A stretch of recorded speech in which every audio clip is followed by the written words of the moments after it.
Assalamu alaikum everyone. Hope you are well and doing great with my channel. আজকের এই ভিডিওতে আমি আপনাদের সাথে শেয়ার করব একটি অ্যাডভান্স ইংলিশ স্ট্রাকচার। সো ভিডিওটি না টেনে শেষ অবধি দেখুন। আমি তোমাকে সাহায্য করেছিলাম। আমি তোমার যত্ন নিয়েছিলাম। আমি তোমার জন্য এসেছিলাম। আমি তোমার জন্য কেঁদেছিলাম। এই প্রতিটা বাক্যে যে জিনিসটা কমন আমরা দেখতে পাচ্ছি সেটা হলো আমি। সো যখন আমরা কোনো সেন্টেন্সে এই ধরনের বাক্যগুলো দেখতে পাবো সেক্ষেত্রে আমাদের ব্যবহার করতে হবে ইট was I who.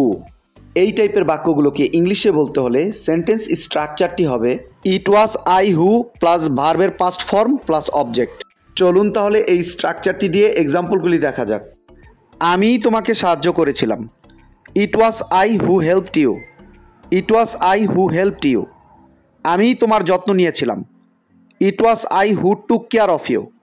It was I who took care of you. আমি তোমার জন্য এসেছিলাম। It was I who came for you. It was I who came for you. আমি তোমার জন্য কেঁদেছিলাম। It was I who cried for you. It was I who cried for you. I hope এই স্ট্রাকচারটা আপনারা ভালোভাবে বুঝতে পেরেছেন।